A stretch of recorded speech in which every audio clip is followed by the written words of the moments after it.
Hey guys, tonight we're diving into the vast, shimmering expanse of the Pacific Ocean, not as tourists on a cruise ship, but as intrepid explorers, navigating by the whispers of the wind and the subtle dance of the waves. Imagine yourself out there, miles from any visible land, the sun dipping below a horizon that seems to stretch into infinity, painting the sky in fiery oranges and deep purples. You're perched on the deck of a double-hulled canoe, the salty spray misting your face, the rhythmic creak of the lashings your only lullaby. Around you, the vastness is absolute, humbling. There's no GPS, no radar, not even a compass in the sense we know it. Just you, your crew, and an ocean that, to the uninitiated, looks like nothing but endless blue. You're relying on knowledge passed down through generations, a profound intimacy with nature that borders on the mystical. You probably won't survive this, by the way, if you were actually out there with a modern mindset. So, before you get comfortable, take a moment to like the video and subscribe, but only if you genuinely enjoy what I do here. And hey, if you're listening in, why not drop your location and local time in the comments? It's always cool to see where everyone's tuning in from. Now, dim the lights, maybe turn on a fan for that soft background hum, and let's ease into tonight's journey together. You're starting this adventure in the very distant past, long before anyone in Europe even dreamed of circumnavigating the globe. We're talking about a time when the Pacific Ocean, which covers nearly a third of the Earth's surface, was not a barrier but a highway. The people we're focusing on, the Polynesians, were arguably the greatest navigators the world has ever known. They systematically explored and settled an area larger than all the Earth's continents combined. Think about that for a second. We tend to celebrate European explorers like Columbus or Magellan, who, while impressive in their own right, mostly stuck to coastlines or known routes. The Polynesians, however, plunged into the truly unknown repeatedly over centuries, pushing the boundaries of human endurance and knowledge. Their story begins, at least in its recognizable form, with the Lapita culture. These were the ancestors of modern Polynesians, known for their distinctive pottery, who began expanding eastward from the Bismarck archipelago around 3000 to 3500 years ago. This wasn't some accidental drift. This was deliberate, planned voyaging. Imagine the sheer audacity required to pack up your entire community, your plants, your animals, your tools, your very way of life onto a few canoes and set off into an ocean that, from your perspective, might as well have been the edge of the world. It's a bit like deciding to move to Mars, but without the benefit of rockets or breathable air suits, just a really sturdy raft and a very good sense of direction. One mainstream historical fact that often gets overlooked is just how rapid this initial expansion was. Within a few short centuries, the Lapita people had colonized islands stretching thousands of kilometers across what is now known as near Oceania places like Fiji, Tonga, and Samoa. This wasn't a slow, creeping migration. It was a burst of exploratory zeal, driven by resource needs, population pressures, and perhaps a boundless curiosity about what lay beyond the next horizon. Historians still argue whether this initial surge was primarily driven by the search for new resources or if a more spiritual, almost nomadic urge to explore played a significant role. It's easy to project our modern motivations onto ancient peoples, but their worldview was undoubtedly far different, perhaps even more attuned to the subtle call of the unknown. A quirky tidbit related to these early voyages is the theory of express train to Polynesia. This idea suggests that once the Lapita culture developed their advanced voyaging technology and navigational skills, their expansion across the Pacific was incredibly fast, almost like an express train skipping stations rather than a slow, gradual spread. They weren't just inching along, they were making huge leaps across open ocean. It highlights a level of confidence and navigational prowess that is frankly mind-boggling for the time. You'd think they'd be timid, testing the waters, but no, they went for it, full speed ahead. It's the ancient equivalent of someone building a car and immediately attempting to drive it across the Sahara. So you're picturing this, right? Not just a few brave souls, but entire communities, setting sail, knowing that failure meant certain death in the vastness of the Pacific. They carried with them not just their families, but also the very essence of their future. Pigs, chickens, dogs, taro, yams, breadfruit, coconuts. Essentially, they were floating, self-sustaining ecosystems, meticulously planned and executed. This wasn't a desperate flight. It was a confident expansion, a testament to an intricate knowledge of their environment and an unshakable belief in their navigational abilities. This initial stage set the stage for the even more incredible voyages that would follow, pushing beyond near Oceania into the vast, uncharted waters of East Polynesia. So, you're picturing these early voyagers, right? They've made it across thousands of kilometers, but the Pacific is immense, and there are still so many theories about what drove them, or even how they managed it. One of the most enduring theories, and frankly, the most romantic, is that these voyages were deliberate exploration. This idea posits that Polynesian navigators weren't just lucky or victims of currents, but were highly skilled mariners actively seeking new lands. They weren't just packing up and hoping for the best. They were planning, preparing, and executing voyages with specific destinations, or at least specific directions in mind. It's a bit like someone today deciding to drive across the country without a map, but somehow knowing exactly which turns to take by reading the subtle lean of the trees and the direction of the wind on their face. Now contrast that with another prominent theory, accidental drift. This perspective suggests that many of the initial settlements, particularly in the more remote islands, might have been the result of canoes being blown off course by storms, or perhaps even families fleeing conflict or famine, ending up in new territories by sheer happenstance. While this might account for some isolated incidents, it doesn't really explain the repeated, systematic discovery and settlement of thousands of islands across such a vast area. If it was just accidental drift, you'd expect to see a lot more failed voyages and a much more sporadic pattern of settlement. Plus, the sheer effort involved in packing enough supplies to start a new civilization on a deserted island suggests a level of intentionality that goes beyond mere survival. Imagine drifting onto an island and then, just by chance, having enough pigs, chickens, and yams to actually establish a thriving colony. It seems a bit far-fetched, doesn't it? A mainstream historical fact that supports the deliberate exploration theory is the consistent presence of specific transported landscapes on newly settled islands. When Polynesians arrived at an island, they didn't just adapt to what was there. They brought their entire agricultural system with them. We're talking taro, yams, breadfruit, bananas, coconuts, pigs, chickens, and dogs. Finding these specific assemblages of plants and animals on even the most remote islands, thousands of kilometers from their origin points, is compelling evidence. It means they weren't just shipwrecked individuals. They were organized groups intentionally carrying the building blocks of their society. It's like finding a fully furnished IKEA show home in the middle of the Sahara. You know someone planned that. A quirky or fringe tidbit in this debate involves the idea of return voyaging.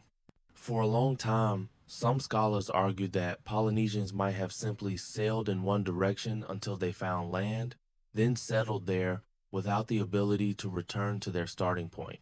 However, archaeological evidence and, more recently, the successful voyages of the Hokulea, which we'll definitely talk about later, have shown that not only could they find new islands, but they could also navigate back to their home islands. This changes everything. It means they weren't just launching into the void. They were establishing regular connections, trade routes, and social networks across vast oceanic distances. It's the difference between blindly wandering into a new town and having a reliable roadmap to get back home, or even to visit your auntie in the next village over. Historians still argue whether the initial push into East Polynesia, which included the settlement of incredibly remote places like Hawaii, Easter Island, and New Zealand, was a single, sustained wave of exploration or a series of smaller, more localized dispersals. Was it one grand exodus, or was it a more organic, step-by-step expansion driven by individual communities looking for new opportunities? The answer likely lies somewhere in the middle, a complex interplay of both planned ventures and the inevitable pressures that lead people to seek new horizons. What's undeniable is the sheer scale and success of their efforts, regardless of the precise motivations behind each individual canoe journey. Think about the psychological aspect too. To embark on such a journey, knowing that you might never see land again, required an incredible leap of faith. It required not just sophisticated navigation skills, but also immense courage, resilience, and a deep, intuitive understanding of the ocean and its moods. They weren't just sailing, they were living, breathing, and interacting with the ocean in a way we can barely comprehend today. They understood its rhythms, its whispers, its warnings. And this profound connection, this ability to read the ocean like an open book, is what truly sets them apart as the undisputed masters of the waves. Alright, so you've got these intrepid voyagers, armed with theories and brave hearts, but how exactly did they do it?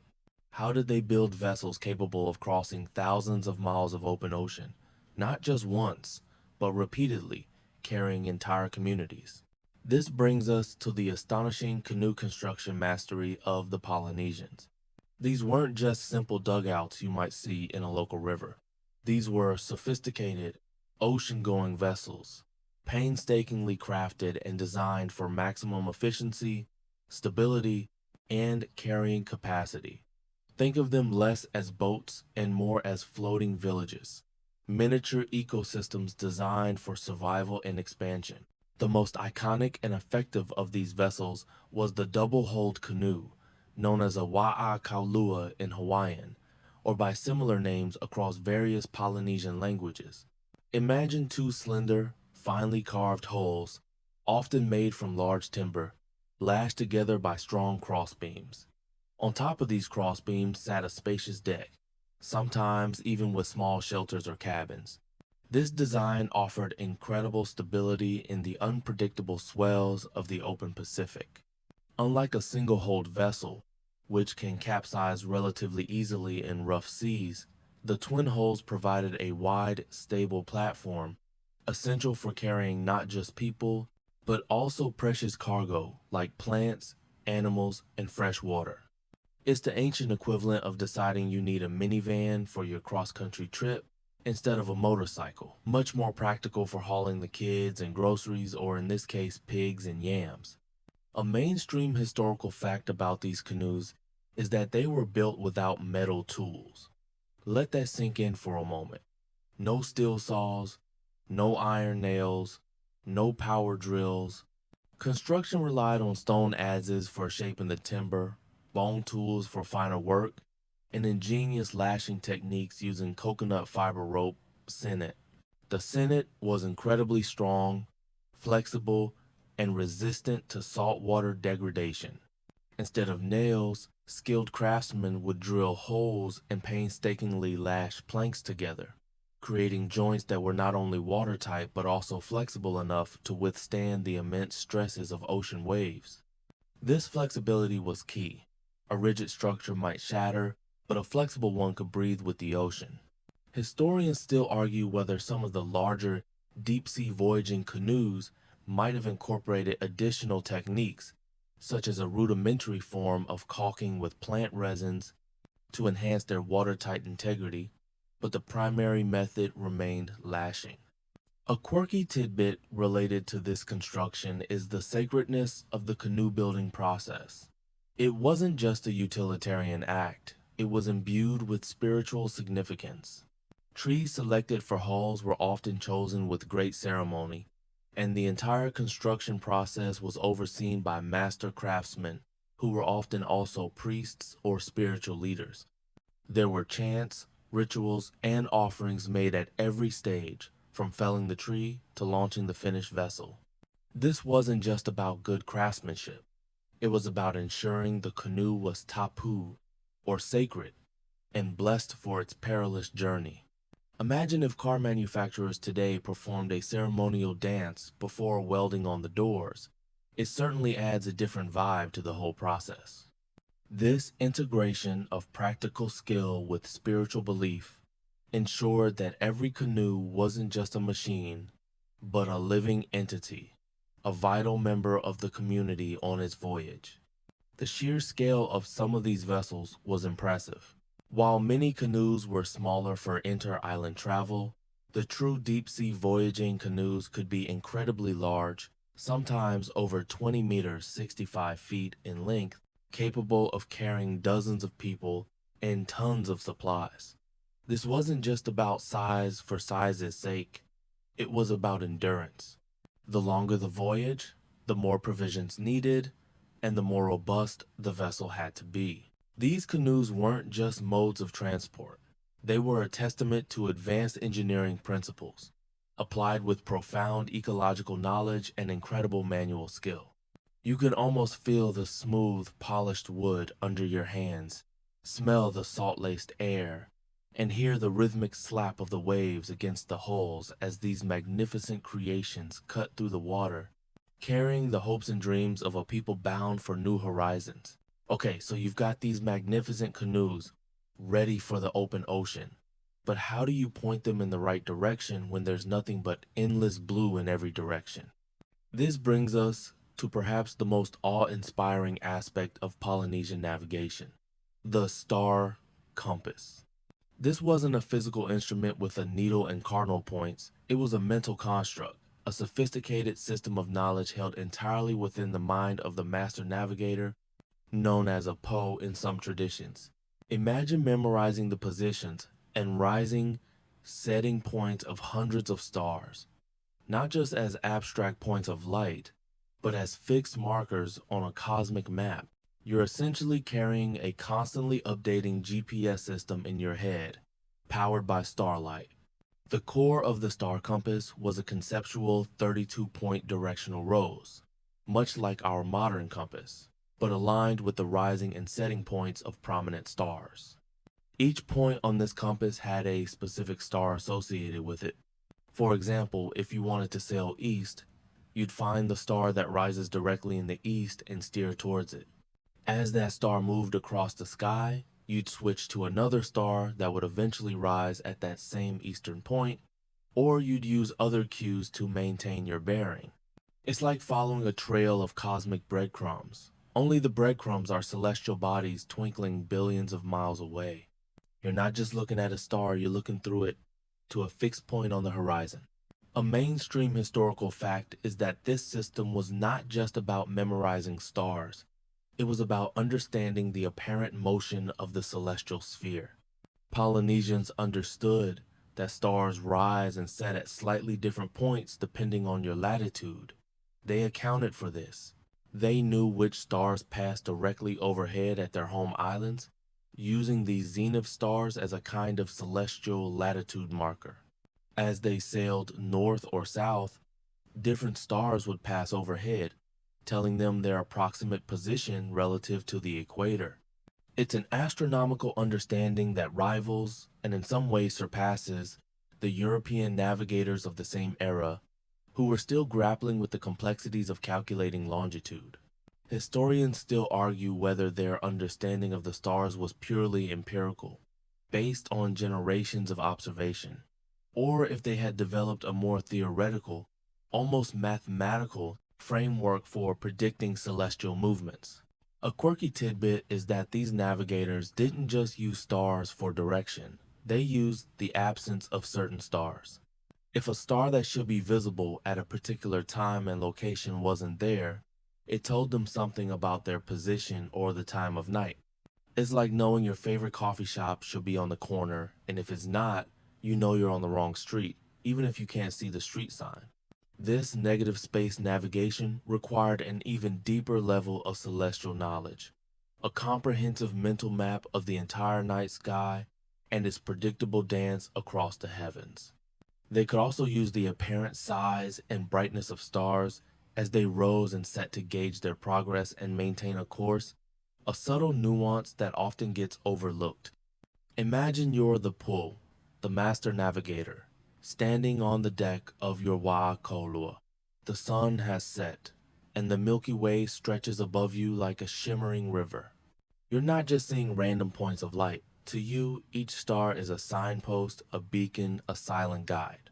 You watch as a particular star, let's say Polaris for us in the northern hemisphere, if we were in the right latitude, slowly swings around its fixed point, its rising point, its setting point, and its arc across the night sky. You combine this with the rising and setting points of other stars throughout the night, cross-referencing them, making constant adjustments. It's a dynamic, living map, constantly evolving as the Earth rotates. This isn't just knowing where north is, it's knowing where every point on the compass is at any given moment, based on the celestial rhythm above. This profound connection to the cosmos made the vast Pacific not a terrifying void, but a knowable, navigable space, illuminated by the silent guidance of the stars. It allowed them to journey safely, confidently, and repeatedly across distances that would daunt even modern mariners without their electronic aids. So, you've mastered the cosmic map, the star compass etched into your memory. But what happens when the clouds roll in, obscuring your celestial guides? Or what about during the daytime when only the sun is visible?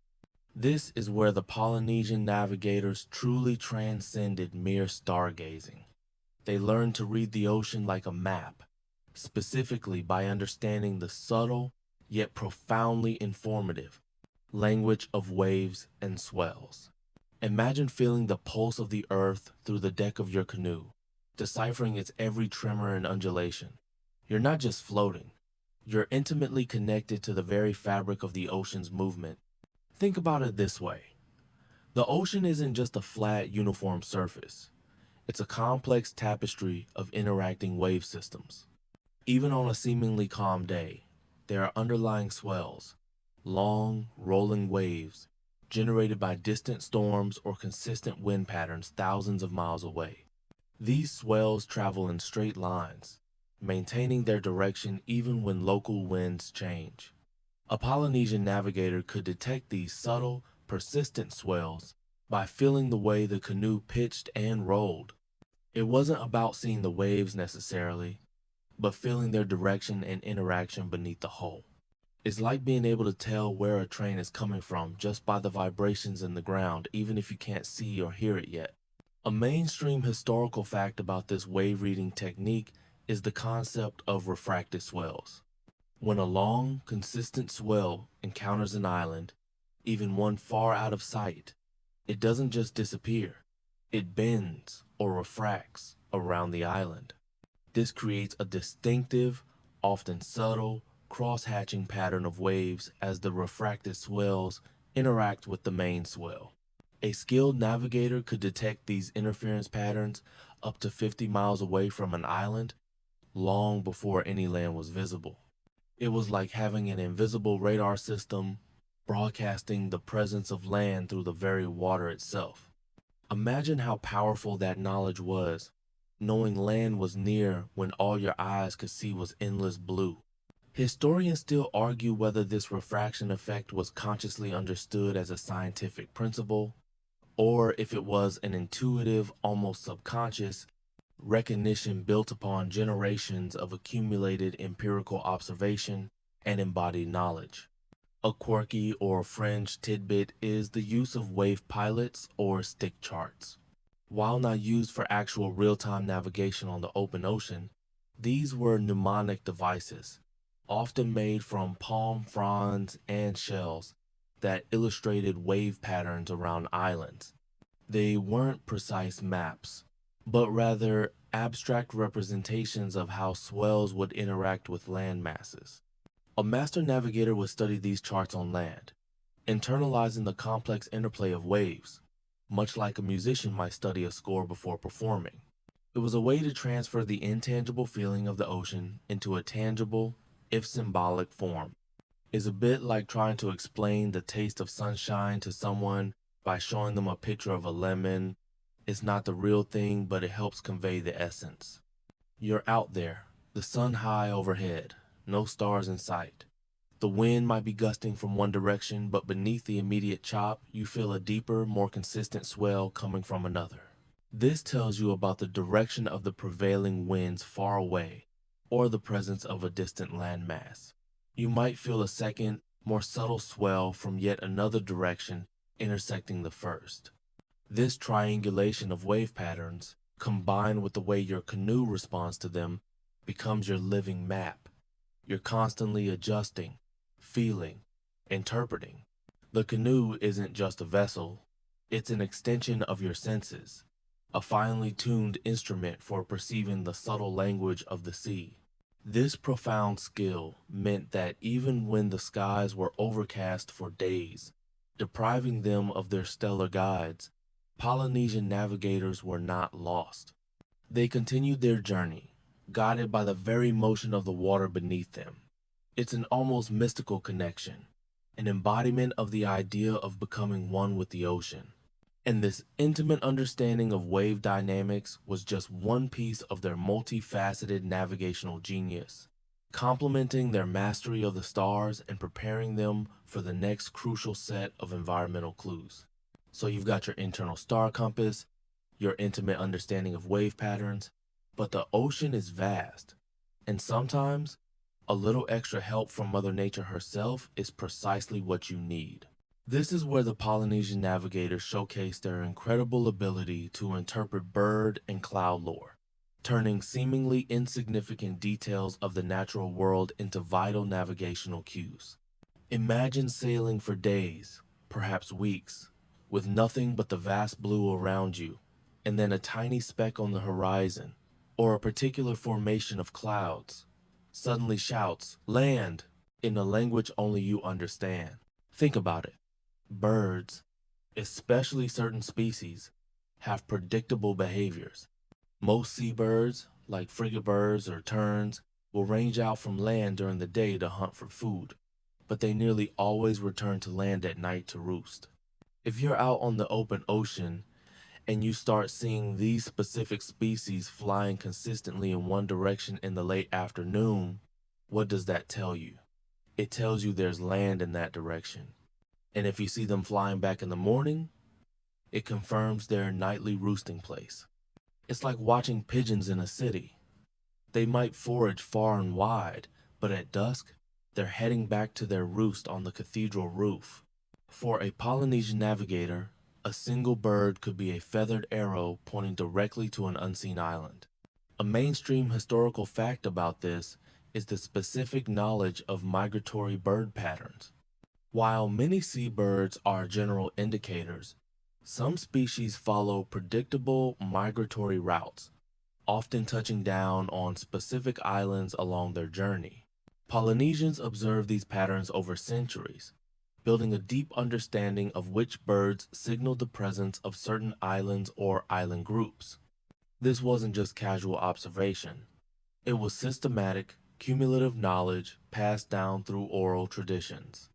They knew the flight patterns, the species, the times of day, and even the direction of the bird's flight paths.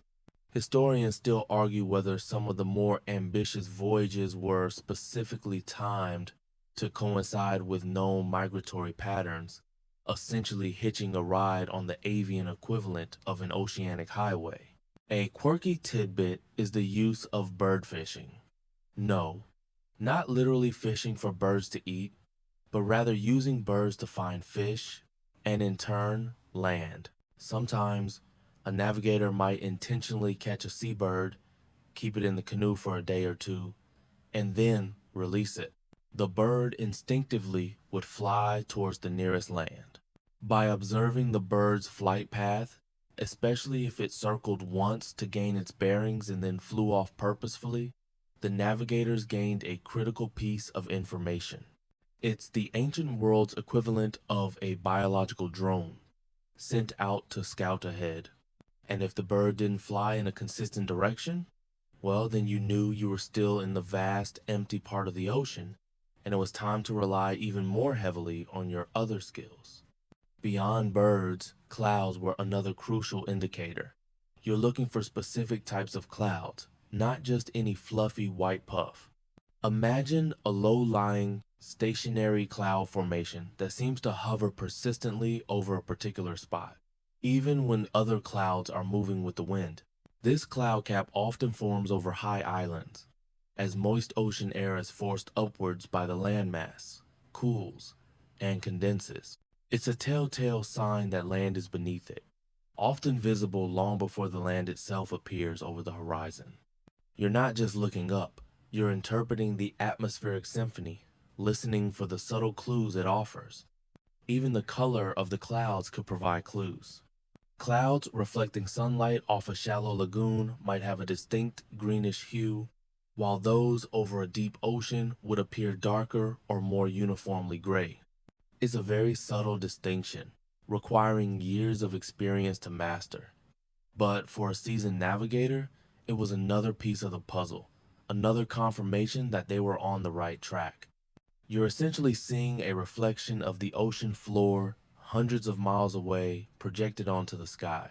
These combined environmental cues, consistent flight of birds, the telltale cloud formations were invaluable during those long stretches of open water where no other reference points were available. They turned the seemingly empty sky into a beacon, guiding the way, ensuring that the incredible journeys of the Polynesian navigators were not just acts of blind faith, but of profound environmental literacy. You've got your celestial navigation, your wave reading, and your avian reconnaissance. But even with all those incredible skills, the vastness of the Pacific meant that direct, non-stop voyages across thousands of miles were incredibly risky, if not impossible, for many early journeys. This is where the brilliant island hopping strategy comes into play. Imagine not trying to leap across an entire continent in one go, but instead moving systematically from one comfortable rest stop to the next, resupplying and reorienting before the next leg of your epic road trip. The Polynesian expansion wasn't a single, frantic dash across the ocean. It was a methodical, organized process of discovery, settlement, and then further expansion from the newly established base.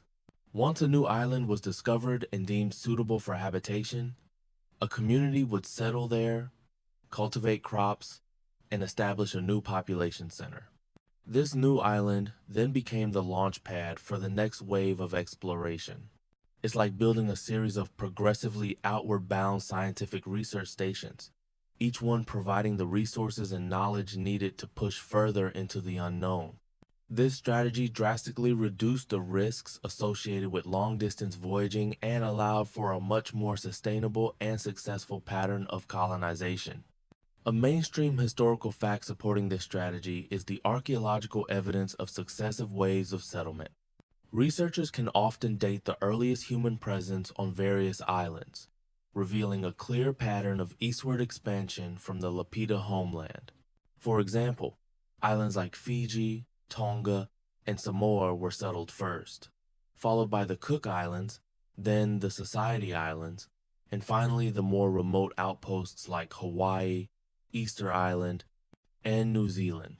This chronological progression speaks volumes about a deliberate, staged expansion rather than random, accidental discoveries. It suggests a network of knowledge transfer and possibly even shared resources between established island communities, enabling further exploration. Historians still argue whether the impetus for each new wave of exploration was primarily driven by population pressure on existing islands or if a more inherent cultural drive for discovery and challenge played a significant role. A quirky or fringe tidbit is the concept of deliberate drift voyaging as part of the strategy. While the main voyages were planned, some theories suggest that for certain difficult to find island groups, explorers might have intentionally sailed into prevailing currents or wind patterns for a period, knowing that these forces would likely carry them towards a general area where islands were known or suspected to exist. This wasn't aimless drifting, but a calculated use of natural forces to cover vast distances with less effort, much like a modern sailor might use a favorable current. Once in the general vicinity, they would then deploy their full suite of navigational skills, star compass, wave reading, bird lore, to pinpoint the specific island. It's like knowing the general direction of a hidden treasure and letting the river current carry you most of the way before you start meticulously scanning the banks. Imagine you've just arrived at a new, lush island after weeks at sea. The relief is immense.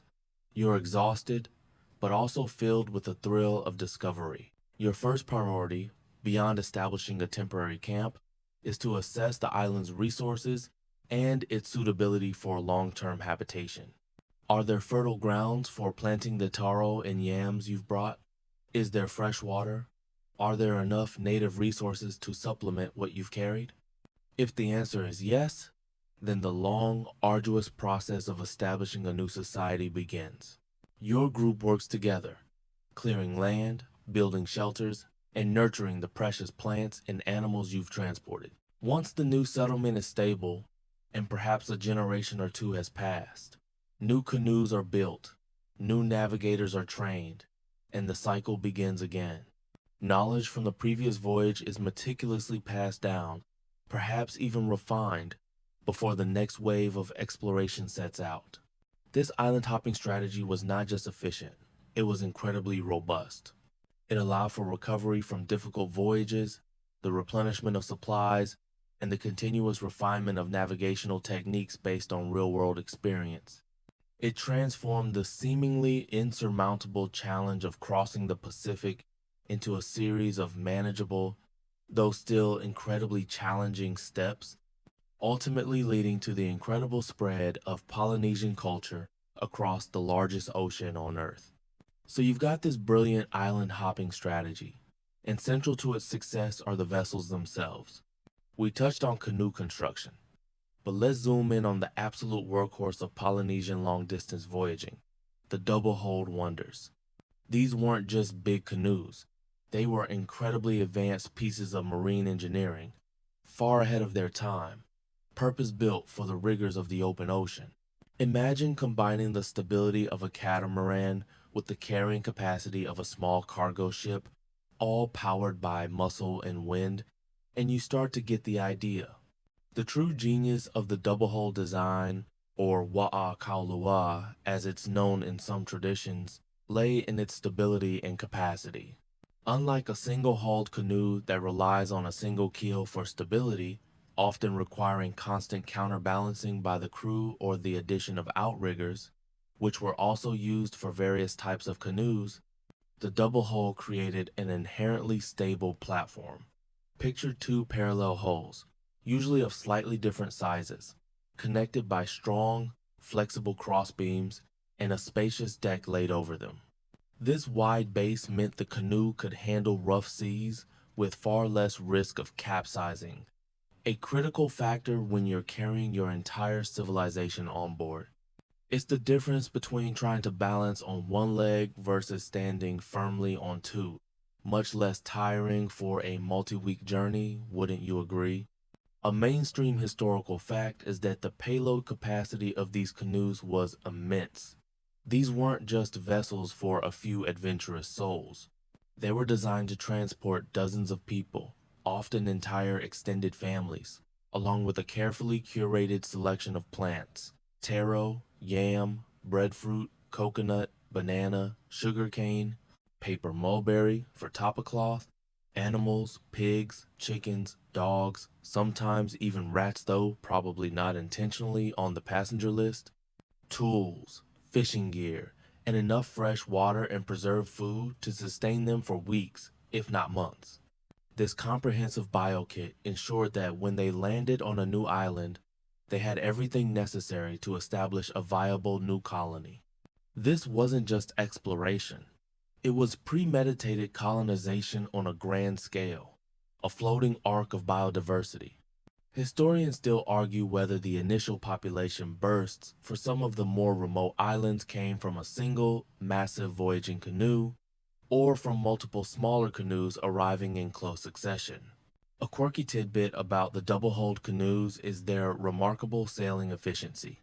While they lacked keels in the Western sense, their hulls were designed with a subtle asymmetry or could be rigged to create a lift effect, allowing them to sail effectively even against the wind, a maneuver known as tacking.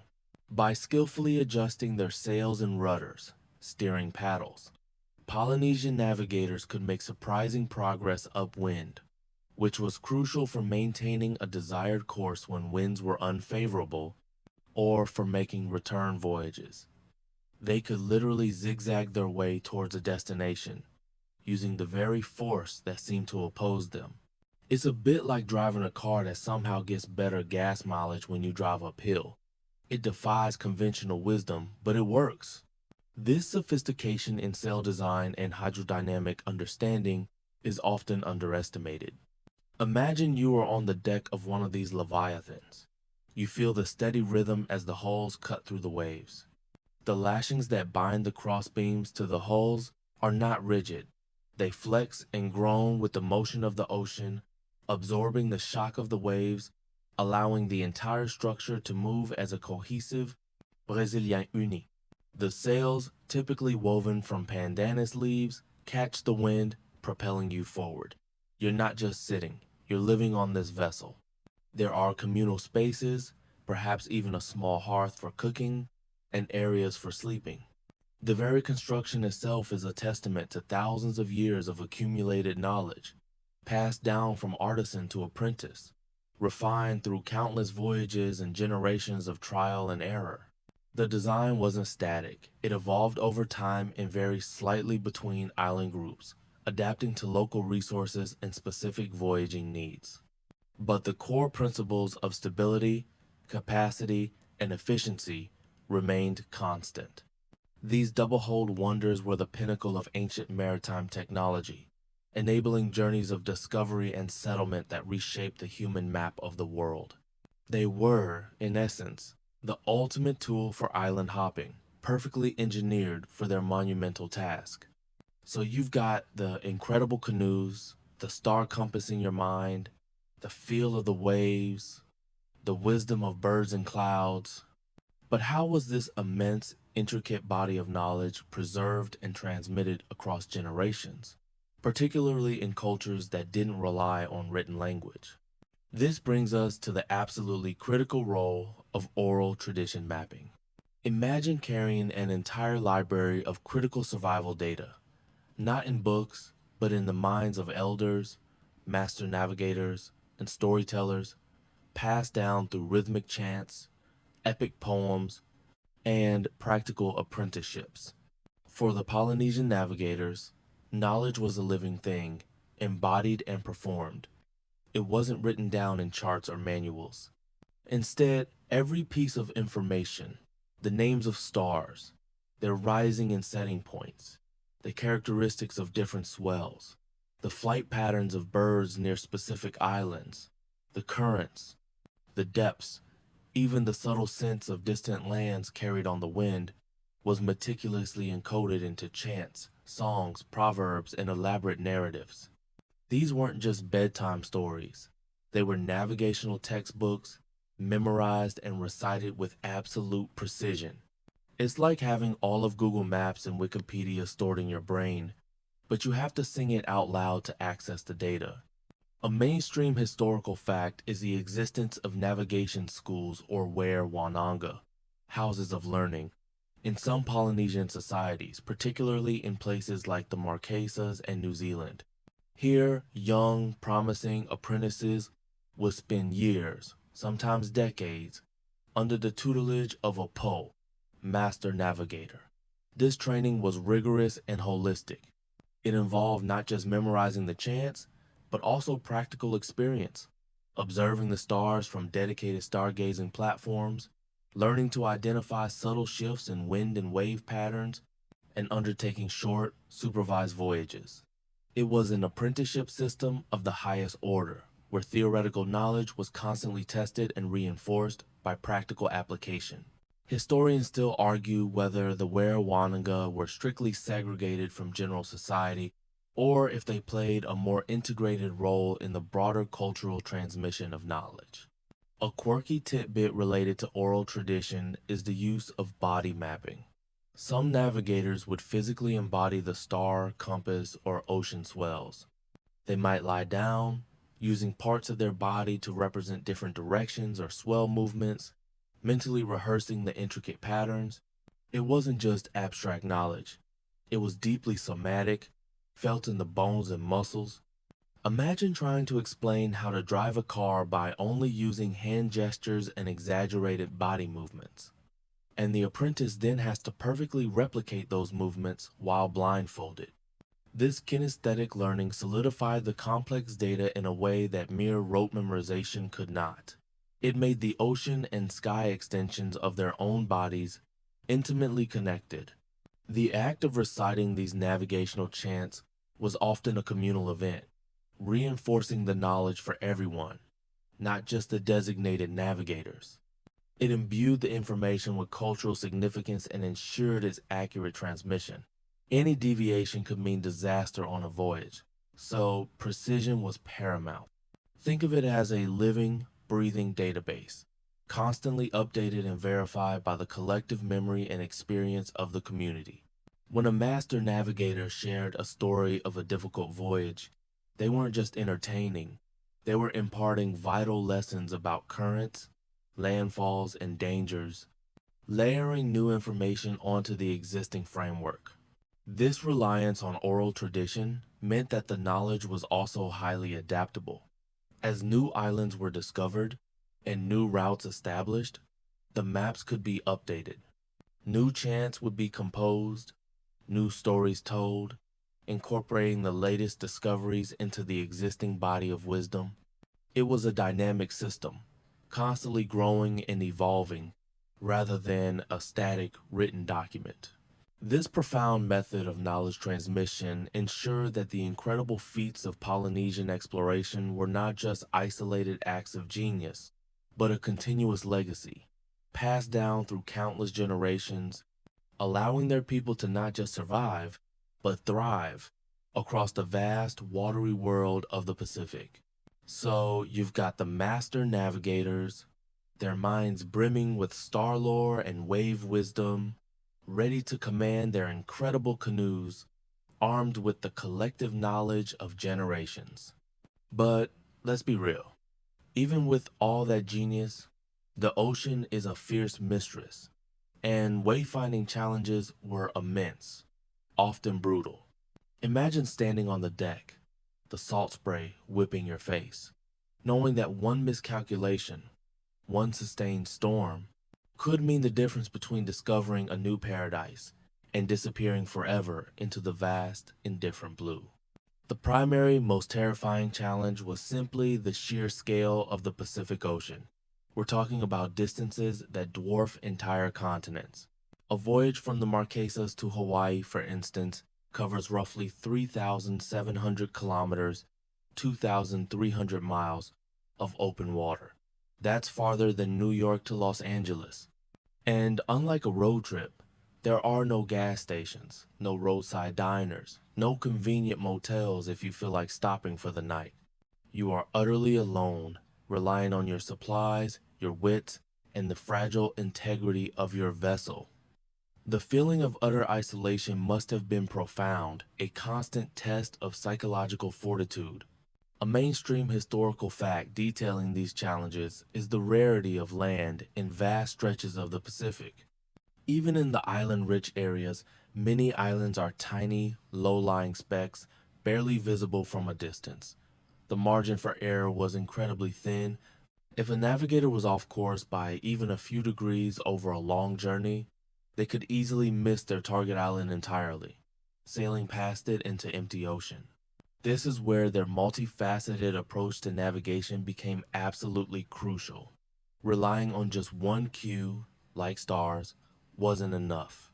They needed redundancy, cross-referencing every bit of environmental information to constantly confirm their position and direction. Historians still argue whether the occasional lost voyages, which sometimes resulted in the discovery of truly isolated islands, were a result of extreme miscalculation or a deliberate, if desperate, choice to push into unknown waters.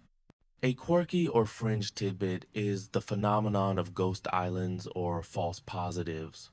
Imagine weeks at sea, your supplies dwindling, morale flagging. Then, on the horizon, you see what looks like a cloud cap, a sure sign of land. Your heart leaps. You steer towards it only to find it was a mere atmospheric anomaly, a trick of light and moisture.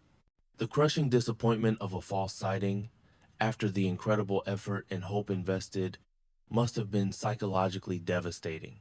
These were not just physical challenges, but mental battles against despair and delusion. It's like thinking you see a five-star restaurant after weeks of eating instant noodles, only to discover it's just a mirage in the desert. Brutal. Then there were the storms. The Pacific, despite its name, meaning peaceful, is prone to devastating tropical cyclones and powerful squalls. These could appear rapidly, tearing sails, damaging canoes, and throwing navigators off course. Imagine being in a canoe, lashed to the crossbeams, as mountainous waves crash over you for days on end. The constant bailing, the struggle to keep the canoe from breaking apart, the terror of lightning strikes. Survival itself became the only goal, and maintaining any sense of direction during such chaos would have been nearly impossible. Many canoes and their crews undoubtedly succumbed to the ocean's fury, their voyages ending in tragic anonymity. Finally, the sustenance challenge was ever present.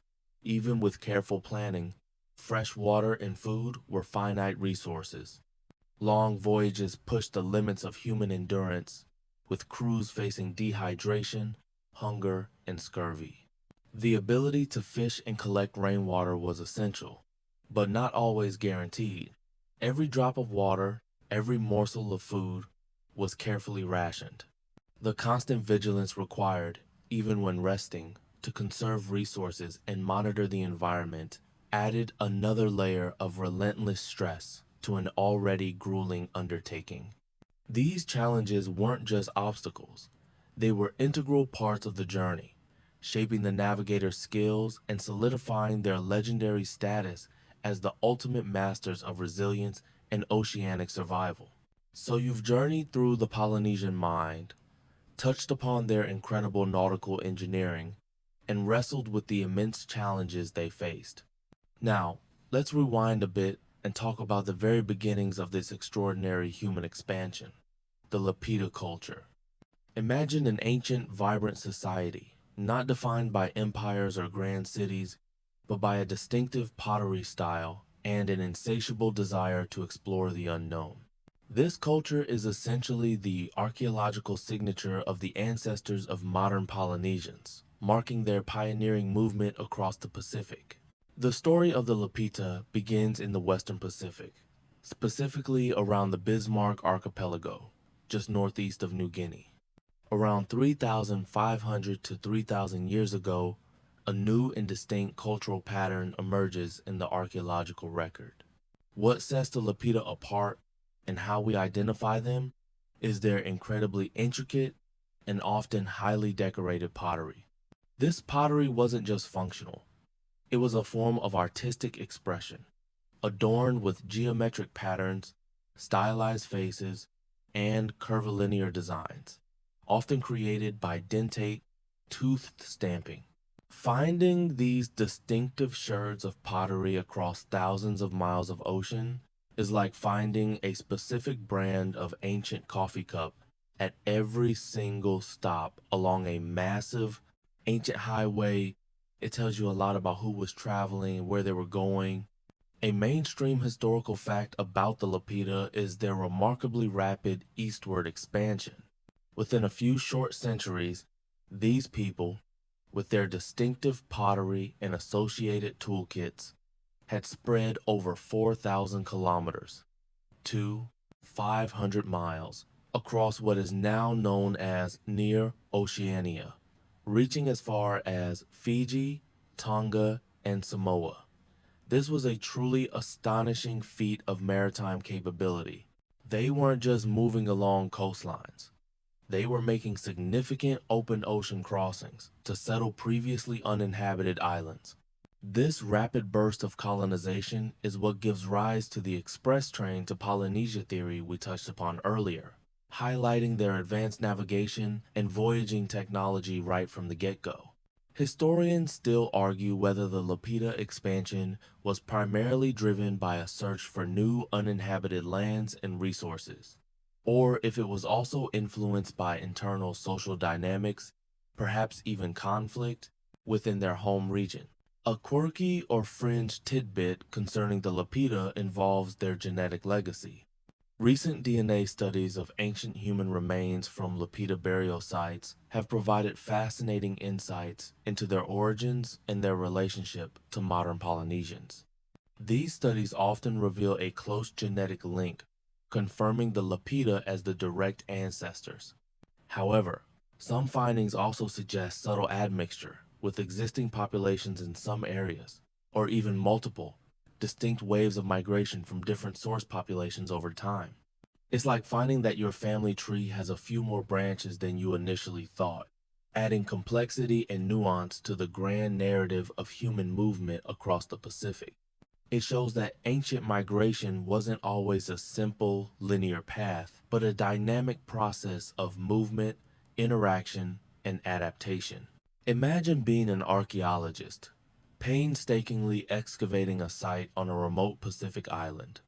You dig down through layers of soil and suddenly, there it is, a fragment of beautiful, intricately decorated Lapita pottery. It's more than just a piece of clay. It's a tangible link to these ancient master mariners, a silent testament to their incredible journeys. Along with the pottery, you might find obsidian tools, shell artifacts, and evidence of domesticated plants and animals, the very biokit they carried on their canoes. Each find builds a clearer picture of their capabilities, their culture, and their relentless drive to explore. The Lapita culture wasn't just a precursor to Polynesia, it was the foundational phase of Polynesian identity. Their pioneering voyages laid the groundwork for all subsequent exploration and settlement further east.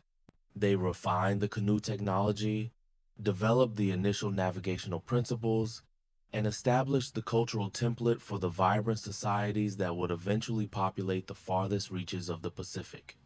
Their pottery, now shattered and scattered across the ocean floor and archaeological sites, tells a story of audacity, innovation, and an unparalleled connection to the sea, truly setting the stage for the millennia of incredible voyaging that follow. You've seen the physical evidence of their incredible expansion with the Lapita, and understood the vast intellectual capital residing in the minds of master navigators. But how exactly was this complex, life or death knowledge systematically transferred from one generation to the next? This wasn't just casual campfire storytelling. This was formalized education, which brings us to the fascinating existence of navigation schools within Polynesian societies. Imagine a university, but instead of lecture halls and textbooks, your classrooms are the open ocean and your syllabus is the night sky. These institutions, often known by names like Ware Wananga in Maori, meaning houses of learning or sacred houses of knowledge, or similar terms in other Polynesian languages, were far more than simple apprenticeship programs. They were highly specialized, rigorous academies dedicated to preserving, refining, and transmitting the intricate art of wayfinding. Only a select few, identified early for their keen observation skills, prodigious memory, and deep understanding of natural phenomena, were chosen to embark on this demanding path. It was an elite education, reserved for those who would become the very guides of their people. A mainstream historical fact about these schools is the multi-generational aspect of the training. Aspiring navigators would begin their education as young boys, often entering a Wananga in their early teens and continuing their studies for decades, sometimes not achieving the full status of POA, Master Navigator, until middle age.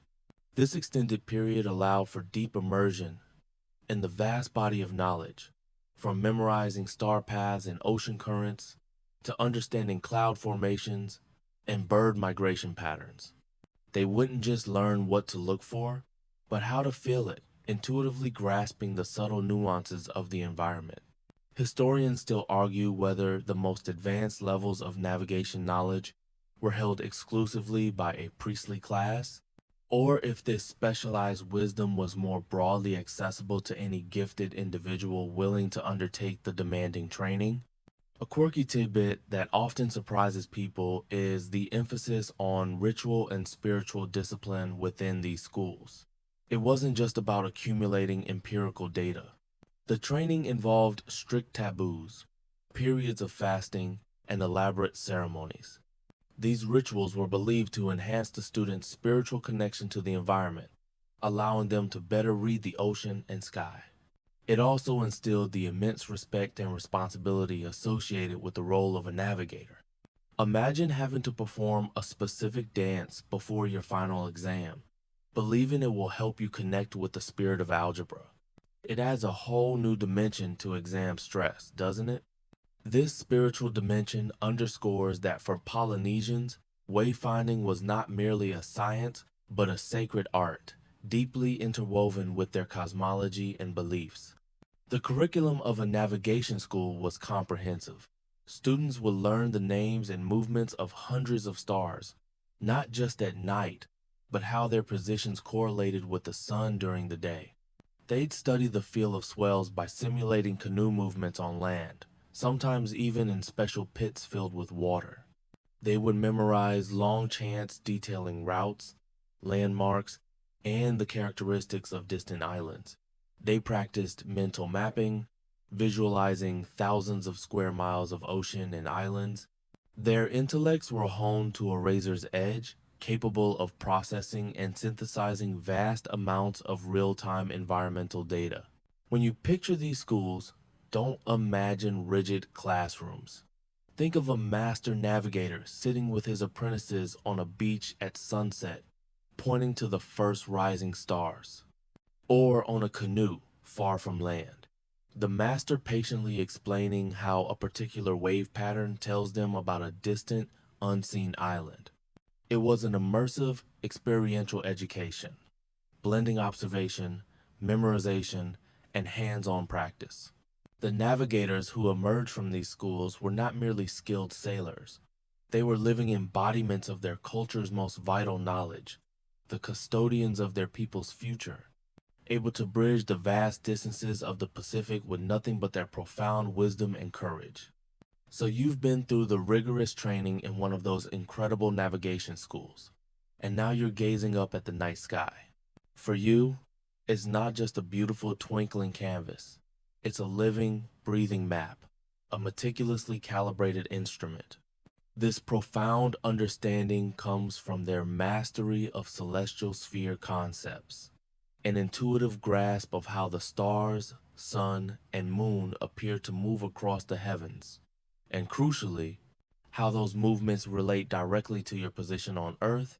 Imagine the celestial sphere as an immense imaginary globe surrounding our planet, with all the stars fixed upon its inner surface. As the Earth rotates, these stars appear to move, rising in the east and setting in the west. A Polynesian navigator didn't just observe this, they internalized it, understanding the specific rising and setting points for countless stars. For them, each star had a house on the horizon where it would emerge and another where it would descend. And they knew these houses intimately, regardless of the time of night or the season. It's like knowing exactly which door your friends will use to enter and exit a very, very large spherical building. A mainstream historical fact is their use of zenith stars for determining latitude. As you sail north or south, the stars that pass directly overhead change. A navigator from, say, Hawaii would know precisely which stars pass directly over their home island. If they sailed north, they would see different stars directly overhead, and the North Star, Polaris, though less useful closer to the equator, would appear higher in the sky. If they sailed south, other stars would become zenith stars, and the Southern Cross would appear higher. By observing which stars passed directly above them at their zenith, they could effectively pinpoint their north-south position. This was a direct, elegant solution to a problem that bedeviled European navigators for centuries until the invention of the chronometer for longitude. Historians still argue whether this understanding of zenith stars was explicitly linked to a theoretical understanding of a spherical Earth, or if it was a purely practical, empirical observation of celestial phenomena. A quirky tidbit is the concept of star paths or star roads. Beyond just rising and setting points, navigators memorize the entire arc, or path, of key stars across the night sky. They could identify a star at any point in its journey from horizon to horizon and still know its general direction relative to their canoe. This meant they weren't reliant on seeing a star precisely at its rising or setting point. They could track its movement, and even if clouds briefly obscured it, they could mentally project its path and maintain their bearing. It's like knowing the exact route a train takes, so even if you can't see it for a moment, you know it's still on the tracks, headed in the same general direction. This continuous awareness of the stars' movements transformed the sky into an ever-present compass. Think of the Pooh, the master navigator, waking from a short sleep. He doesn't need to consult a physical chart. He steps onto the deck, squints at the sky, and almost immediately, his internal celestial map snaps into focus. He identifies a familiar constellation, mentally projects its path, cross-references it with the feel of the swells beneath the canoe, and perhaps the subtle scent of an approaching rain shower.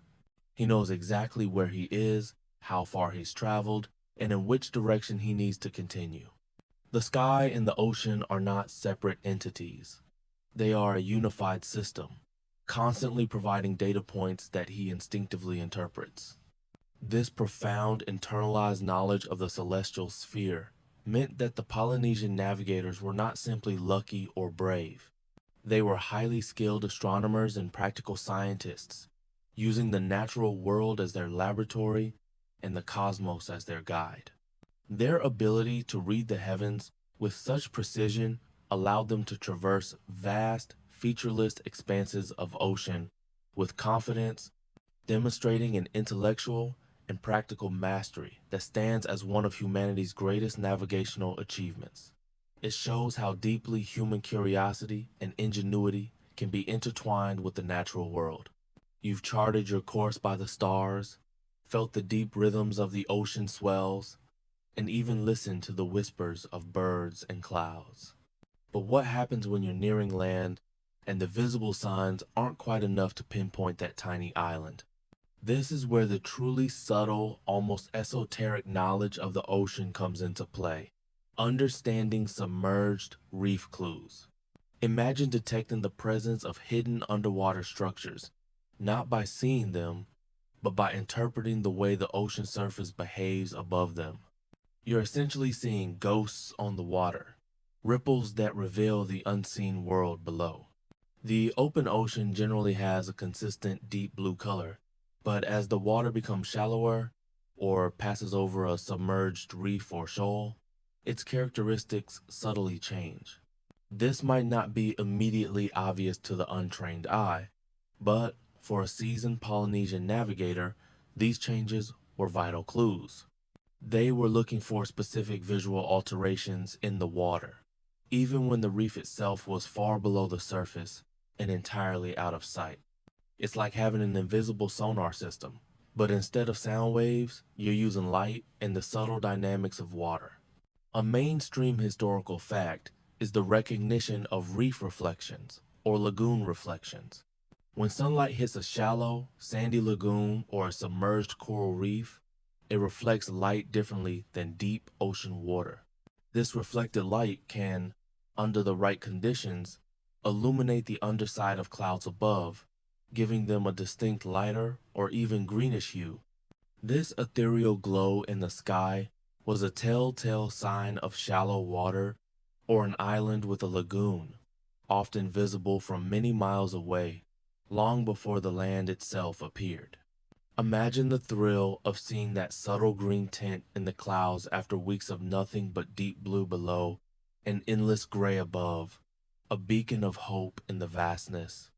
Historians still argue whether this cloud reflection phenomenon was universally recognized and utilized across all Polynesian voyaging traditions, or if it was a specialized skill known only to a few master navigators in specific regions. A quirky tidbit related to submerged clues is the detection of ground swells. Beyond the deep ocean swells generated by distant storms, there are more localized swells created by the interaction of ocean currents with the seafloor. As currents flow over seamounts, banks, or submerged reefs, they can create unique, subtle wave patterns on the surface. These ground swells are different from wind-generated waves or distant ocean swells. They have a distinct rhythm and feel. A highly attuned navigator could differentiate these and understand what kind of underwater obstruction was creating them, and thus, its general location. It's like being able to tell if a car is driving over asphalt or gravel just by the vibration through the floorboards. It requires an incredible sensitivity and a lifetime of observation. Think about the conditions required for these observations. It wasn't about seeing a clear image, but about interpreting very subtle cues. The angle of the sun, the cloud cover, the strength of the wind all factored into the ability to discern these faint signs. A navigator might climb the mast of the canoe or stand high on the platform, constantly scanning the horizon, not just for land, but for these ghost-like reflections and elusive wave patterns. They were engaging in a constant process of environmental data analysis, cross-referencing every hint the ocean offered. The presence of floating debris could also signal the presence of land or a shallow area. Small pieces of coral, specific types of seaweed, or even freshwater lenses on the ocean surface, where a river from an island flows into the sea, creating a layer of less dense fresh water, were all signals that an astute navigator would pick up on. These tiny details, invisible to the uninitiated, formed a crucial part of the Polynesian navigator's map, helping them to close in on their target islands even when they were still far beyond the visual horizon. It transformed the seemingly uniform ocean into a landscape filled with hidden signposts, guiding them safely to their destinations. So you've navigated to a new island, perhaps aided by those subtle submerged reef clues, and established a thriving new community. But the story of Polynesian exploration isn't just about discovery. It's also about connection. These islands, once isolated specks in the vast Pacific, became nodes in an incredible network of cultural exchange networks. Imagine not just exploring new lands, but weaving a vast, interconnected web of trade, kinship, and shared knowledge across thousands of miles of ocean. It was a globalized world, centuries before the term was even invented, connected not by steamships, but by the paddle and sail of the Wa'akalua. These networks weren't just casual visits. They were often formalized systems of interaction, driven by a variety of needs. Sometimes it was about resource exchange. One island might have abundant volcanic stone for tools, while another had fertile lands for specific crops. Over time, predictable routes emerged, facilitating the movement of goods. For instance, high-quality adstone from distant islands could be found at archaeological sites thousands of kilometers away, a testament to robust trade routes. It's like having a very slow, very wet version of Amazon Prime, but with much higher stakes and incredibly patient delivery drivers. A mainstream historical fact is the incredible genetic and linguistic homogeneity across vast stretches of Polynesia.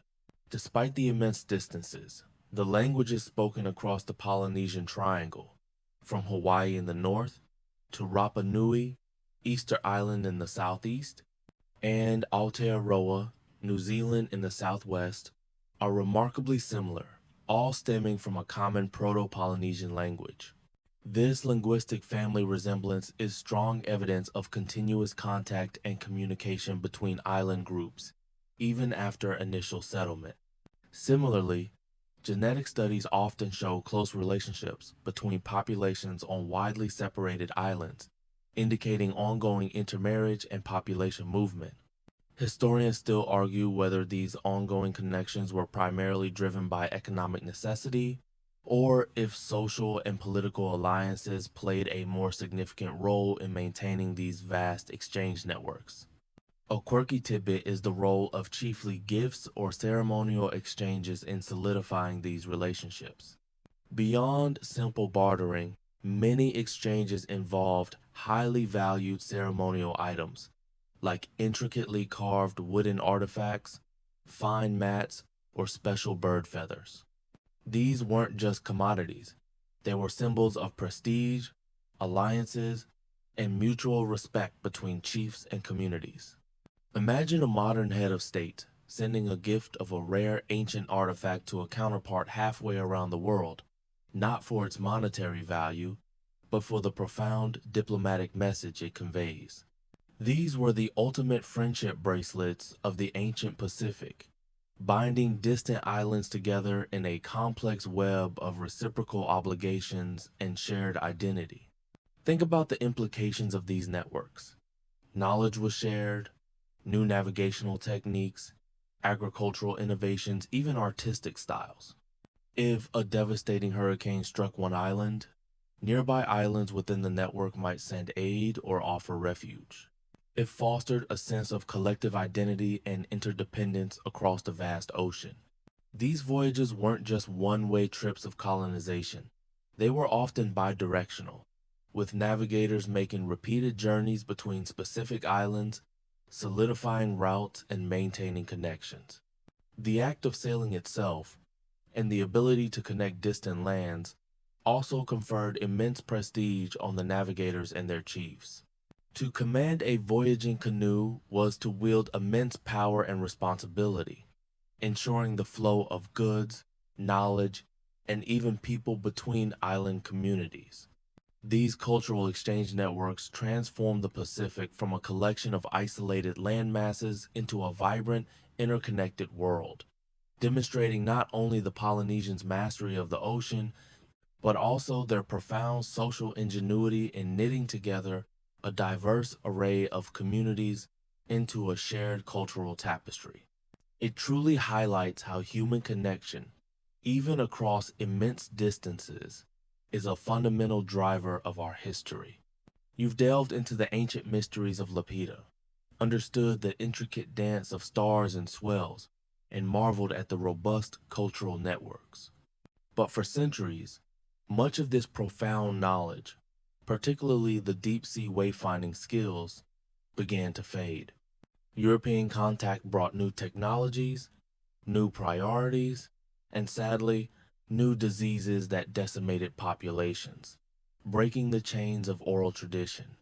Yet, the spirit of the ancient navigators never truly died. And this brings us to one of the most inspiring modern chapters in this story, the Hokulea Revival. Imagine a modern double-hulled canoe built with traditional methods, sailing the Pacific not with GPS, but with the ancient wisdom, proving the impossible was, in fact, historical truth. The Hokulea is not just a boat. She is a symbol, a floating classroom, and a vessel of cultural revitalization. Launched in 1975 by the Polynesian Voyaging Society in Hawaii, her mission was singular: to prove that the ancient Polynesians could have deliberately navigated their way across vast stretches of the Pacific without instruments, using only the knowledge of their ancestors. This wasn't about recreating a museum piece. It was about bringing a lost art back to life, reclaiming a heritage. It's a bit like deciding to rebuild a vintage computer from scratch, using only period-appropriate tools just to prove it still works, and then getting it to run modern software. A mainstream historical fact is the Hokulea's inaugural voyage in 1976 from Hawaii to Tahiti. This journey, undertaken by a crew that included the renowned Micronesian master navigator Piailug, was a pivotal moment. Piailug, one of the last living traditional navigators, had inherited a comprehensive system of wayfinding from his ancestors on the island of Satawal. He shared his profound knowledge with the Hawaiian crew, demonstrating how to use the sun, stars, waves, and birds as a compass. His successful navigation of the Hokulea to Tahiti silenced skeptics who had long dismissed Polynesian voyages as mere accidental drifts. It definitively proved that deliberate, non-instrument navigation was not only possible, but had been mastered to an extraordinary degree. Historians still argue whether the resurgence of indigenous knowledge in navigation, as exemplified by Hokulea, has fundamentally altered how Western academia views pre-colonial maritime history. A quirky tidbit is that Piailug reportedly taught the Hokulea crew the principle of the island effect by having them sail around a single coconut in a bucket of water, observing how the ripples bounced off it. This simple, tangible demonstration helped them understand the complex concept of swell refraction around distant landmasses.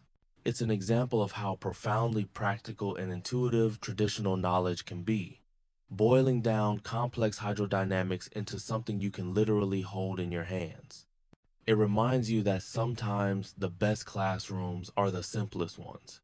Since that groundbreaking voyage, the Hokulea and her sister canoe, Hikianalia, have undertaken multiple epic journeys, including a circumnavigation of the globe between 2014 and 2017, known as the Malama Honua, to care for our Earth worldwide voyage. On these voyages, traditional navigation was used exclusively, inspiring millions and educating new generations. They navigated thousands of miles without a single modern instrument, relying purely on the ancestral techniques. These voyages have trained a new generation of PO, master navigators, in Hawaii and other Polynesian islands, ensuring the continuity of this invaluable cultural practice. The impact of the Hokulea goes far beyond just proving a historical point. It has sparked a resurgence of cultural pride, not just in Hawaii, but across the entire Pacific. It has shown young Polynesians that their ancestors were not primitive people, but intellectual giants, masters of their environment, capable of feats that still astound modern scientists. It has fostered a greater appreciation for traditional ecological knowledge and a renewed commitment to environmental stewardship. The Hokulea is a living bridge between past and present, ensuring that the ancient whispers of the ocean continue to guide new generations, proving that some of the oldest lessons are often the most relevant for our future. You've seen the powerful resurgence of traditional navigation with the Hokulea, a testament to the enduring genius of Polynesian wayfinding. Now, let's talk about two of the ocean's most fundamental forces. Forces that are constantly at play, and which Polynesian navigators understood with an intimacy that beggars belief: winds and currents. Imagine the ocean as a giant swirling dance floor, and you, the navigator, are not just observing the steps, but feeling the very music that guides the dancers. These invisible forces were both allies and formidable adversaries, and mastering them was key to long-distance success. Think about the wind first. It's not just a breeze, it's a living, breathing entity for a navigator. They could read its subtle shifts, not just from the feel on their skin or the rustle of the sails, but from the texture of the water, the movement of clouds, and even the sounds it carried. The direction and strength of the wind dictated sail trim, canoe speed, and crucially, provided a consistent bearing. A steady trade wind was a navigator's best friend, pushing them steadily towards their destination. But a sudden shift, a squall, or a persistent headwind could mean days of struggle or a complete change of plans. A mainstream historical fact is the seasonal predictability of trade winds. In the Pacific, these prevailing winds blow consistently from the east or northeast for much of the year. Polynesian navigators understood these patterns deeply. They knew the optimal seasons for specific voyages, often timing their departures to take advantage of favorable winds that would carry them westward or to allow for a return journey when the winds shifted. This deep climatological knowledge allowed for planned, rather than random, departures. It's like knowing exactly when the express train departs, rather than just waiting on the platform hoping one shows up. Historians still argue whether the navigators' deep understanding of seasonal wind patterns allowed them to deliberately choose routes that maximize downwind sailing, thereby minimizing the arduous upwind tacking. A quirky tidbit is the concept of wind knots, not the measurement of speed, but actual physical knots in ropes that a navigator would tie to represent different wind directions relative to their desired course. They could literally feel the wind, visualize its direction on their internal compass, and then use these tactile aids as a mnemonic device or a temporary record. It's a way of turning an invisible force into something tangible. A bit like tying a string around your finger to remember something important, but far more complex and vital. This demonstrates the blend of sensory input and practical memory aids that define their navigational art. Then there are the ocean currents. These are vast, invisible rivers flowing through the sea, driven by global wind patterns, temperature differences, and the Earth's rotation. A strong current flowing in your favor could significantly reduce travel time, effectively giving your canoe a free boost. A current against you could mean days of slow, grueling progress, or even being swept off course entirely. Polynesian navigators felt these currents not just by observing their canoes drift relative to fixed stars, if visible, but also by detecting subtle changes in water temperature, salinity, which affects water color, and the presence of specific marine life carried by the currents. Imagine the navigator feeling the canoe's speed. He knows how fast the canoe should be moving under these winds. If it's moving faster, he knows he's riding a favorable current. If it's slower, he's probably battling one. He might also dip his hand into the water, feeling for subtle temperature changes that indicate a current boundary. These weren't crude estimations. They were honed observations, cross-referenced with every other environmental cue. The currents, like the winds, were an integral part of their living map. So, when a Polynesian navigator set sail, they weren't just relying on muscle and courage. They were reading the very breath of the ocean, the wind, and feeling the pulse of its circulatory system, the current. They were masterful meteorologists and oceanographers, deeply integrated into the natural world, using its ceaseless movements to guide their way across the planet's largest and most formidable expanse of water. This profound symbiotic relationship with the elements was truly at the heart of their unparalleled success. You've absorbed the scientific and cultural mastery of Polynesian navigation. The stars, the swells, the winds, the currents, the birds, but strip away all the technical brilliance for a moment and consider the sheer, unwavering psychological fortitude required for these epic journeys. Imagine months, sometimes years, away from home, facing relentless challenges, with no way to communicate with loved ones, and the very real possibility of never seeing land again. This wasn't just a physical test. It was a profound trial of the human spirit. Think about the sheer endurance required. Days bled into weeks, weeks into months, The sun beat down, the rain poured, storms raged. There was constant exposure to the elements, the relentless motion of the canoe, the inevitable discomfort of living in close quarters with dozens of others. Sleep would have been snatched in short, restless bursts. Food and water were rationed, sometimes running dangerously low. This wasn't a leisurely cruise. It was a continuous test of physical limits, pushing the human body to its very edge. You're essentially on an extreme camping trip, but the campsite keeps moving, and there's nowhere to pull over if you get tired of your fellow campers. A mainstream historical fact about this fortitude is the resilience in the face of uncertainty. Unlike modern sailors who can check a weather forecast or call for rescue, Polynesian navigators operated in a world of absolute unknowns. They couldn't predict every storm, every current shift. Their ability to adapt, to improvise, to remain calm and focused when faced with unforeseen dangers was paramount. Many voyaging accounts, both historical and from modern Hokulea trips, describe periods of intense anxiety and despair, only overcome by the deep trust in the navigator's skills and the collective spirit of the crew. Historians still argue whether the spiritual beliefs and rituals practiced on board played a more significant role in maintaining morale than purely practical considerations during extended periods of hardship. A quirky tidbit is the concept of silent communication or intuitive leadership among the crew. On long voyages, words could be scarce and precise. The master navigator would often communicate complex instructions through subtle gestures, changes in posture, or even unspoken expectations. The crew, through their years of training and shared experience, would instinctively understand this wasn't just about efficiency.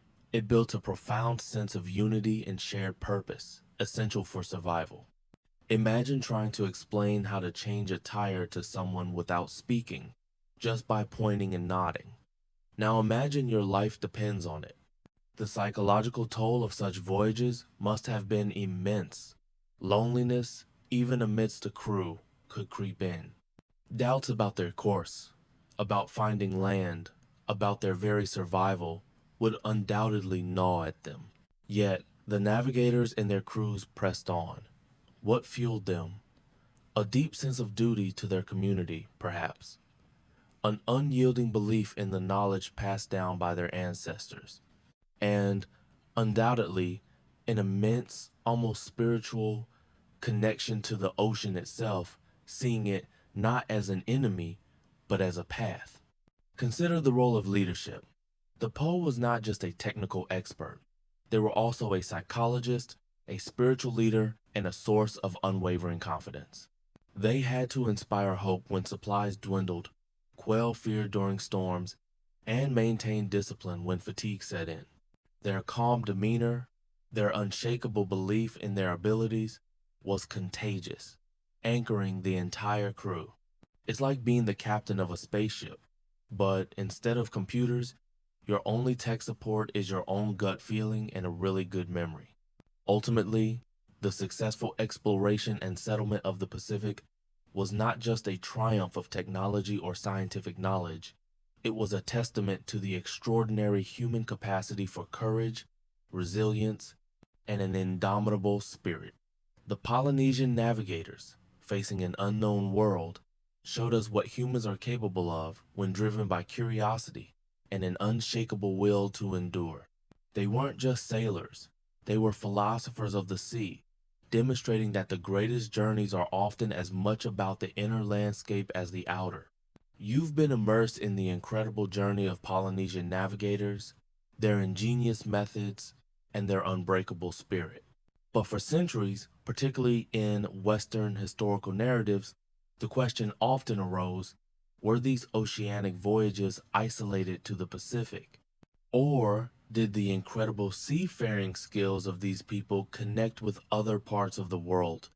This brings us to the intriguing realm of beyond Polynesia voyages, exploring the tantalizing hints and growing evidence of contact and exchange with cultures far removed from the traditional Polynesian triangle. Imagine a world where ancient global connections were far more extensive than conventional history books often describe. The most prominent and widely accepted theory of beyond Polynesia contact involves the Americas. Specifically, the presence of the sweet potato, Ipomaea batatas, in Polynesia before European contact is a compelling piece of evidence. This staple crop is native to the Americas, meaning it had to have been transported across the vast Pacific Ocean. How did it get there? Two main theories prevail. One suggests a drift scenario, where an American vessel drifted to Polynesia and introduced the plant. The other, far more exciting, posits that Polynesian navigators themselves sailed to the Americas, acquired the sweet potato, and then sailed back. A mainstream historical fact supporting this Polynesian to America contact is the linguistic evidence. The Polynesian word for sweet potato, kumara or kumala in some dialects, bears a striking resemblance to kumal, a word for sweet potato found in some indigenous Andean languages like Quechua. This linguistic link, combined with the botanical evidence, makes a very strong case for direct pre-Columbian contact. It suggests that Polynesian navigators not only possessed the capability to reach the Americas, but also to return, carrying new plants and knowledge with them. Historians still argue intensely about the exact location of this contact in the Americas, with some favoring the west coast of South America and others pointing to Central America or even Mexico. A quirky tidbit that adds to this intriguing puzzle is the chicken bone evidence. Recent genetic studies of ancient chicken bones from archaeological sites in Chile have shown a genetic signature that matches chickens from Polynesia and not European chickens. This provides tantalizing, though not yet definitive, additional evidence for pre-Columbian contact between Polynesia and South America.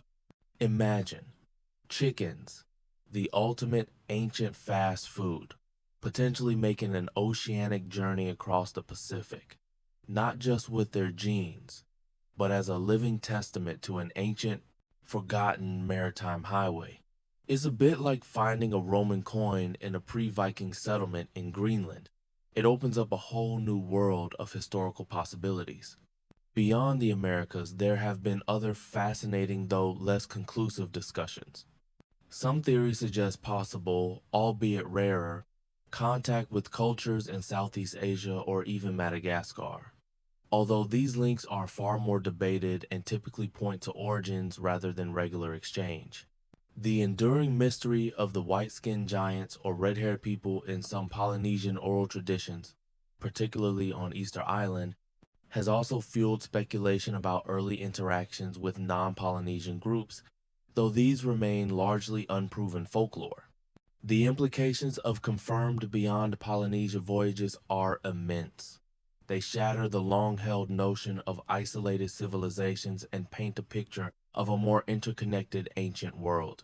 They further elevate the status of Polynesian navigators from regional masters to potential global explorers, challenging conventional timelines of intercontinental contact. It suggests that while European exploration might have discovered the Americas for the Western world, others had already been there, perhaps centuries before, creating a quiet, profound exchange of culture and vital resources. So, as you reflect on the Polynesian navigators, remember that their impact might not have been confined to the vast Pacific. Their incredible skills and unyielding spirit may have literally reshaped the very biological and cultural landscape of distant continents, proving that the human drive to explore, connect, and adapt knows no bounds. They were, in essence, the original globalists, quietly weaving the threads of human history across the biggest ocean on Earth. You've sailed through millennia of Polynesian exploration, from the Lapita pioneers to the incredible voyages of the Hokulea, and even glimpsed their potential global reach. As our journey across this watery historical map nears its end, let's reflect on the profound legacy of exploration left by these unparalleled navigators. Imagine a historical tapestry woven not just with grand empires and battles, but with the quiet, persistent courage of people who literally extended the boundaries of the human world, pushing the limits of what was thought possible. The most immediate legacy is, of course, the very existence of the diverse and vibrant cultures that populate the islands of the Pacific today. From Hawaii to New Zealand, from Easter Island to Samoa, every unique island culture is a living testament to the successful voyages of their ancestors. Their languages, their customs, their arts, their oral traditions all bear the indelible mark of a seafaring people who mastered the ocean, not just survived it. They cultivated new lands, adapted to incredibly diverse environments, and built thriving societies in places that, to outsiders, seemed utterly remote. It's like an entire continent populated by the descendants of truly epic road trippers, except their road was the open sea. A mainstream historical fact highlighting this legacy is the continuity of traditional knowledge in many communities, despite the disruptive forces of colonialism. While certain aspects of deep-sea wayfinding did diminish over time, the underlying principles of observation, environmental literacy, and respect for the ocean persisted. The Hokulea revival, as we discussed, wasn't inventing a new skill. It was reigniting a dormant flame, drawing on surviving fragments of knowledge and the profound cultural memory of a seafaring past. This resilience of indigenous knowledge systems in the face of immense pressure is itself a powerful testament to the enduring strength of the legacy. Historians still argue whether the Hokulea project merely relearned ancient skills or if it represents a hybrid knowledge system, combining traditional principles with modern scientific understanding in its pedagogical approach. A quirky tidbit that beautifully illustrates their legacy is the continued veneration of ancestral navigation sites and artifacts. On many islands, ancient stargazing platforms or specific coastal points used as departure or arrival markers are still held sacred. Canoes themselves, even when no longer used for deep-sea voyaging, often retain immense spiritual and cultural significance, representing the lifeline to their ancestral past. It's like people today still visiting the very first place a car was invented, or the field where the first airplane took flight. These places hold a profound connection to human innovation and courage. These sacred sites are not just tourist attractions.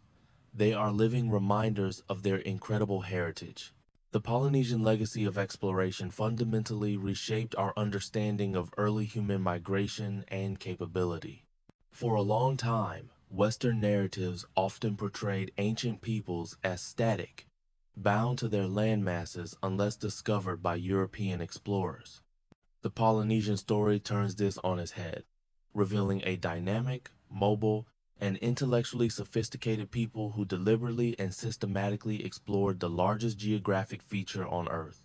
They proved that human ingenuity, when finely tuned to the rhythms of nature, can achieve feats that seem almost supernatural. Their story is a powerful reminder of what is possible when humanity works in harmony with its environment, rather than seeking to dominate it. They didn't conquer the ocean. They learned its language, befriended its currents, and danced with its winds. The lessons they offer about resilience, observation, and interconnectedness resonate far beyond the Pacific. They remind us that the greatest maps are often not drawn on paper, but held in the mind, passed from heart to heart across generations, guiding us through the vast, unpredictable waters of life itself.